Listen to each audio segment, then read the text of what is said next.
Hello? Is this thing on?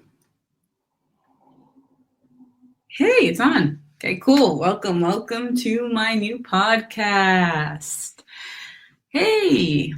Okay, well, welcome to Green News from around the globe.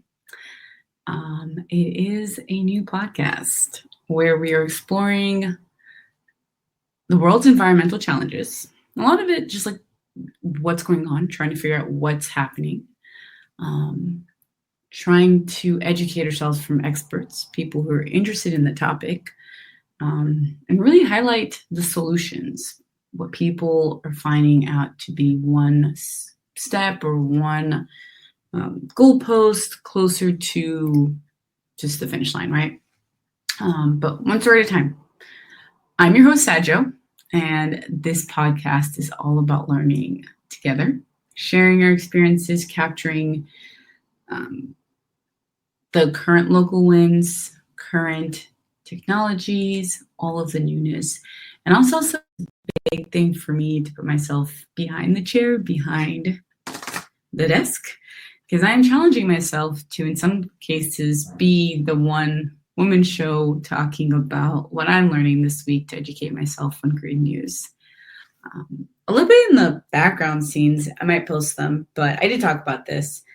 I talked about how I'm in an interesting space or transition in life. We'll talk a little bit about this when I talk about my background or who I am, if you don't already know who I am. But I'm trying to make a career transition, or if anything, I'm trying to explore what it would be to work in a different field of engineering than what I've worked in. And I don't know a lot about it. Ironically enough, some of my specialization or classes in my master's was on this topic of sustainable design, integrating existing solutions with more forward, energy efficient, sustainable designs. And I loved it. And I never worked in it. I literally never got a job in any of it. I ended up working in an awesome field in space exploration and propulsion design. But I've always had a yearning to work in the sustainability and green space. But I really didn't know what that looked like. And I think anyone can relate that the further you are from the job that you do, or the further away from the job of your everyday job to what you actually want to do, it can feel daunting to make that switch, or feel daunting to even put yourself out there. And so a big thing about this, as I mentioned, this podcast is about learning, emphasis on together, but it really starts with me, right? As the host, talking and presenting and putting out all of the third research that I'm doing behind the scenes, and meeting people and educating myself. And that's really a big thing that we'll probably figure out if I actually like this field as much as I've been romanticizing it, or if it will be at the end of the day an awesome just pivot into what's my next adventure. So green news, why does it really matter, honestly? I think even why does it matter in a podcast format is that honestly, there's a lot of, I'm sure we've seen it, just a lot of discussions about our planet heating, a lot about different alternative fuel sources, trying to figure out if they're even scalable, obviously, for the needs that we have, trying to figure out about different ways to use like bioplankton and algae and things like that as interesting lighting and fuel sources in our economies.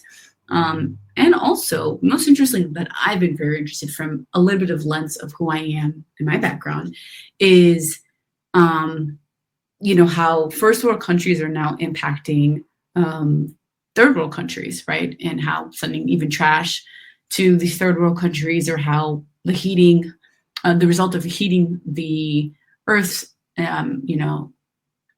temperature is now having more effects on these third world countries in terms of their agriculture economies, in terms of their biosystems, and they don't have the resources necessarily to speak up, to be first world, to be at these discussions with at the table when these decisions are being made on terms of what's the next economy and how many chips should we make for all of our new computers and things like that. Anyways, I'm rambling, but it's very interesting because my background is from two third world countries.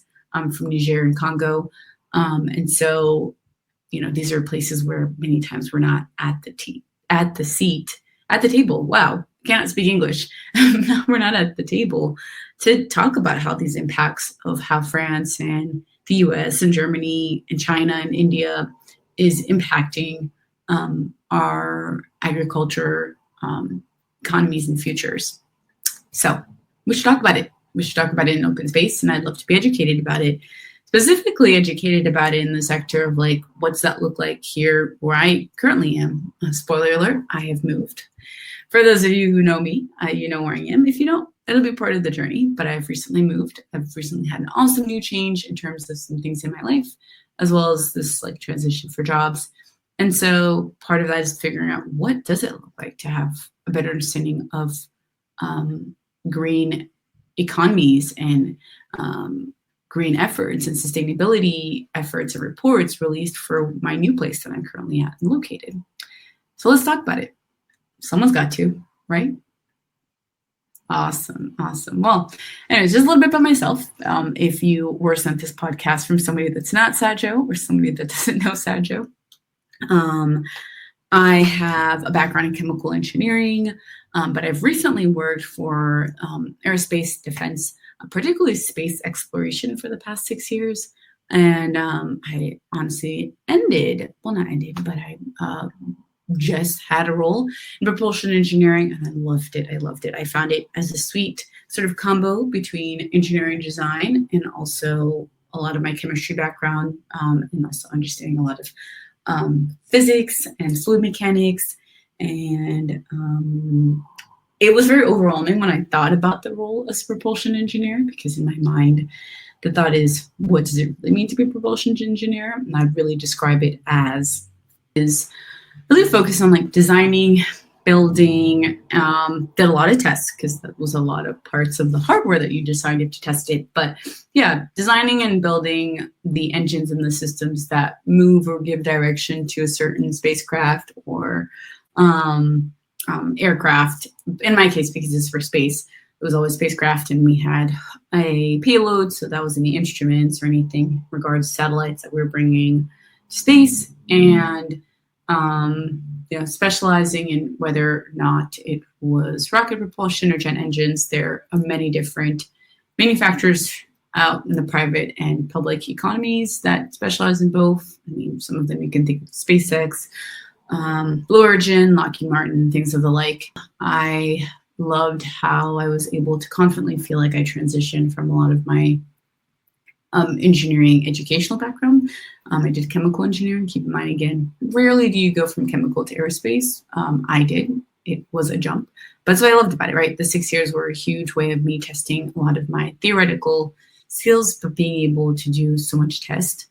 Have a great way to talk to suppliers, learn how to talk to suppliers. We don't ever do that in engineering schools. But being able to talk to suppliers, really talk to all the techs and engineers that is their bread and butter of whatever they're designing, whether it's like a valve or whether it's like an engine or whether it's, transducer, it's a sort of sensor, to you yourself putting on this hat of putting everything together and making something from individual components to a whole system, to eventually a system, to multiple systems, to then a spacecraft.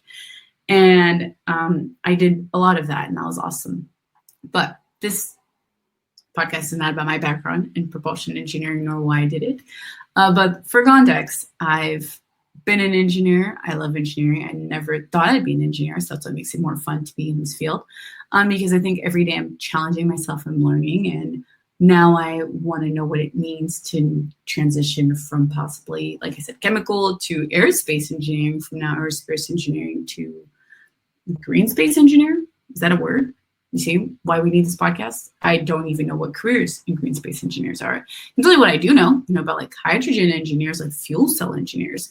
But then I've always wondered, like, do I have to be an electrical engineer to know that? I already have a master's. I love education, but I don't see myself going back for more right now. So I think that'd be honestly like a fun episode of like, what are careers in engineering, particularly in the green economy, green sector? And I think that's something I'd love to know, because as I start to apply for jobs and put myself out there, it's probably better that I know what I'm looking for versus just saying, hey, that says sustainability. That's the job for me. So I definitely know that there is a learning curve even in what there is out there. But yeah, honestly, I think that's like a segue to what I've been trying to do. So as I mentioned, I have a master's. It's also in chemical engineering, but particularly it was in advanced process design. And that really is just simply, hey, you're a chemical engineer, or you might just be a mechanical engineer. Mostly everybody in my class, I went to the University of Manchester in Manchester. This, yeah, just will not be a British insertions, but yeah, I went to the University of Manchester, loved it. One of the highlights of my educational career time. But yeah, I honestly went there, and a lot of people were chemical engineers. There were some transitions from mechanical, but it wasn't as often. We were in the chemical engineering school, and a lot of us were either, with the path of going into the oil and gas, utility works, or process design for, any manufacturing. You can think of it like if you're manufacturing cars, manufacturing beauty, cosmetic products, or just dish soaps and things, you will often have a process engineer who will be online in terms of just working with a team to analyze or optimize a lot of the manufacturing. If there's anything in terms of controls, in terms of like the sensors that we use, or any systems that we use to measure if everything is within correct quality and meets like what it should be designed to. You'll have those process engineers that work in various different fields. You can think of anything that's manufactured, and then you'll more likely have a process engineer that looks at the design, optimization, quality, and wears many hats. So the beauty of chemical engineering, you're made for everything and nothing at the same time. Shout out to any chemical engineers, you know what I'm talking about. But yeah, big things you see us in those fields. And back to the main point is that we worked a lot on actually modeling systems to better understand how existing infrastructures could be optimized to identify ways to make it more efficient. A lot of times that's really what it is. And efficient is really moving the mark 5-10% in a certain direction, improving quality by reducing how many non-conformances you have. So a lot of that was what the whole master's was on. And we had different examples, but I took some specialty classes on distributed energy. And so that was where I learned about different forms of energy that can be using existing fossil fuels. So if we think about solar, which is very common, we see a lot of solar farms being, put in many different cities. Wind farms, if your geography allows for it. And then lastly, what am I talking about lastly? There's so much. That's also an episode. What are the different alternative fuel sources and why aren't they used everywhere? Plain, spoiler alerts, it's just not as scalable by how much we actually use, by how much most of Western Europe and North America uses. It's just not sustainable. But that's a spoiler alert. Yeah, it's basically, we talked about different alternative fuel sources and integrating them into our existing utility designs and what that would even mean for the customer buying it on that end. And in terms of, is it scalable for them to be able to buy solar and integrate it with their existing fossil fuels? And that's where I learned a lot about this, and I became really interested in knowing what that meant for my local, area, and understanding, is it feasible to have, biofuels as an alternative energy put into our existing infrastructure? And I really didn't know a lot about it, but it started involving my interest in climate understanding, or I guess understanding what the impacts of climate change are on our current world. And also what is sustainable for us to be able to change in our everyday lives. What small steps on day to day, what are those measurable impacts? Because I think with knowledge comes understanding, with understanding comes maybe a change in behavior, with change behavior comes impact. And I really didn't know where I fit, but I definitely was more interested in finding out. As I mentioned, I never got a job in the field. I quickly went into a different field, but I've always had this yearn. I've even have done certificates on the side. We'll talk about certificates that are pretty prominent in the field of green space. One of them I did was LEED. I think it's like a leader in environmental building. I'm so embarrassed. I'll have to look into this. But that certificate in of itself is like, how do you make buildings more energy efficient? You can talk about lighting. You can talk about water redistribution systems. You can talk about selection of certain concretes or materials and how you can make your whole building more energy efficient. And it's a big thing because building will never stop, but how you build is also important. So those are the things, but that's my background. We'll be moving forward. But to be honest, as you can see, I have a lot more questions. I do know all the certifications. I know the acronyms, but who doesn't know acronyms and not what they mean? And I am trying to honestly just be open. I know that I don't have all the answers, but I'm excited to learn. And this is what my journey is about. And I'm hoping that you listen to this podcast, either you're a fan of the Sadjo person, me, i.e. myself, or you are honestly also trying to learn a little bit more about green space, different economies, different careers, or as well like what the impacts are to different economies around the world, whether or not you are of a certain background, that you feel like your country is being impacted as regards of how their imbalances of emissions and waste is being impacted around the world. But this is a journey of learning, and there's a lot to talk and discuss. And like I said, honestly, climate news is often discussed. I don't think that there isn't a huge, newscast. If we think of like Bloomberg News, or if we think about CNBC, if we think about CNN, they all have some sort of sector or discussion about climate change. But to be honest, a lot of times I feel like these, news outlets are dominated by Western voices. And something big that I'm trying to focus on here in Green News from around the globe is to spotlight these diverse, local, and sometimes, honestly, if we're talking about it, overlooked stories.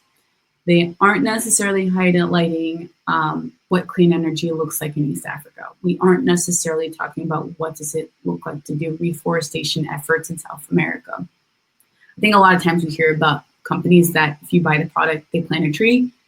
Yeah, that's great. But sometimes where's that tree planted? Do those trees actually really get followed up? Stories like that, right? So a lot of times these environmental innovations and efforts are just not being highlighted. And I really think that there's a big part in us educating ourselves, me educating myself, so that if the question or opportunities ever came up to transition, like I said, to be in a career in green news, I'd actually know what's going on. I feel like a lot of times people are curious also themselves about what's going on around the world, but the formats or where they get their news is a little biased. Mine could also be biased, to be honest. I'm a 30-something engineer living in, right? Question mark. We'll talk about where I am. It's not that big of a secret, but it's a good way to bring you back for the next episode. And honestly, just, it could be biased, but I'm really interested. And I think that's also just a good start, is like interested in sharing good stories, interesting stories, unbiased stories as much as I can, and really educate myself and educate you, the audience, and share this knowledge, whether that's in small formats of shorts or these longer episodes that I'm putting out there. So yeah, let's honestly just be a space to talk about the local voices, but really also emphasize those global voices and understand what is the science and the policy that's shaping our future. How can we really put ourselves to put all these intersections together and understand about the green sector and the climate changes and everything around our globe. So, what can we expect going forward? The episodes themselves could be a little bit of a balance between solo episodes with Green News Roundup. It's a little bit more of like an informational, like reading the stories, hearing what are the impacts, what have people said.